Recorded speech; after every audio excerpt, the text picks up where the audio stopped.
한중 수교 30주년을 맞아 어제 한국과 중국에서 동시에 기념 행사가 열렸습니다. 어떤 이야기들이 나왔는지 아침엔월드 신진 기자와 함께 짚어보겠습니다. 네, 신 기자, 이번 행사에서 특히 시진핑 국가주석이 낸 메시지가 주목을 받고 있는데요. 어떤 메시지였나요? 네, 어제 오후 7시에 한국과 중국이 동시에 서울과 베이징에서 수교 30주년 행사를 개최했습니다. 양측 정상은 참석하지 않고 축하 서한을 각 외교장관이 대신 읽었는데요. 이 시진핑 주석은 전 세계가 큰 변혁 속에 있다면서 국제사회가 한 배를 타듯 협력해 위기를 극복해야 한다고 말했습니다. 그러면서 나는 중한 관계 발전을 중시한다. 방해 요소를 배제하며 친선을 돈독히 하고 양국을 이끌어 나가고자 한다. 이렇게 말을 했습니다. 방금 이 방해 요소라는 표현이 눈에 띄는데 어떤 의미일까요?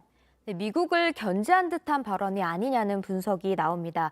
어느 때보다 미중 간의 갈등이 깊은 상황에서 한국은 특히 이해관계에 깊숙하게 개입이 돼 있습니다. 우리나라에 배치된 고고도 미사일 방어 체계 사드를 놓고도 강하게 반발하는 중국과 안보 사항이기 때문에 어쩔 수 없다는 우리 정부의 의견이 좁혀지지 않고 있고요. 또 미국이 주도하는 글로벌 반도체 공급망인 칩4에 우리나라가 가입하는 문제를 놓고도 중국은 경계를 하고 있습니다. 그런 영향인지 어쨌든 수교 30이라는 이 상징적인 숫자에도 불구하고 양측 정상이 참석하지 않은 것도 좀 주목할 만한 문제인 것 같아요. 우리 대통령은 어떤 내용을 또 축사에 담았을까요? 네, 윤석열 대통령은 정상회담을 제안을 했습니다. 윤 대통령의 축사는 박진 외교부 장관이 대독을 했는데 들어보겠습니다. 30년 한중 관계의 발전을 위해 주석님을 직접 뵙고 협의할 수 있기를 기대합니다. 네, 시진핑 주석도 서한에서 회담 의지를 드러냈습니다. 시 주석도 대통령님과 함께 전략적 소통을 강화하고자 한다. 이렇게 말을 했습니다. 네, 그래도 양국의 정상들이 그 만남에 대한 의지는 표현을 했네요. 네, 다음은 우크라이나 소식인데요. 얼마 전에 푸틴 대통령 측근의 딸이 암살되는 일이 있었잖아요. 그런데 교황이 이 사건을 두고 무고한 희생이라고 표현을 했다고요. 네, 지난주 토요일에 푸틴의 브레인이라고 불리는 정치사상가 알렉산드로 두긴의 딸이 폭발 사고로 숨졌죠. 이 딸 다리아도 두긴처럼 우크라이나 침공을 옹호하는 그런 사상가로 알려져 있는데요.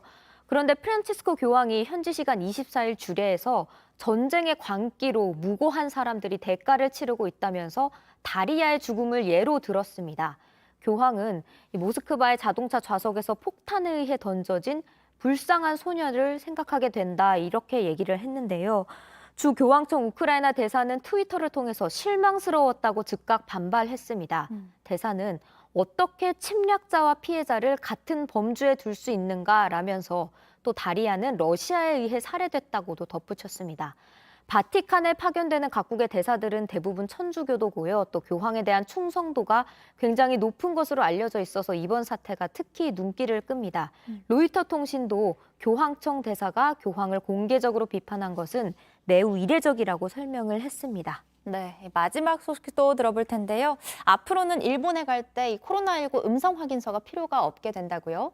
네, 일본 정부가 어제 발표를 했습니다. 다음 달 7일부터 우리나라에서 일본에 들어갈 때 백신 접종 요건을 충족한 사람은 코로나19 음성 확인서를 내지 않아도 됩니다.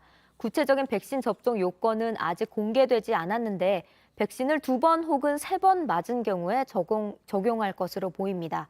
일본이 이 조치를 없애게 되면 OECD 38개 나라 중 입국 전에 음성 확인서를 요구하는 나라는 한국만 남게 됩니다.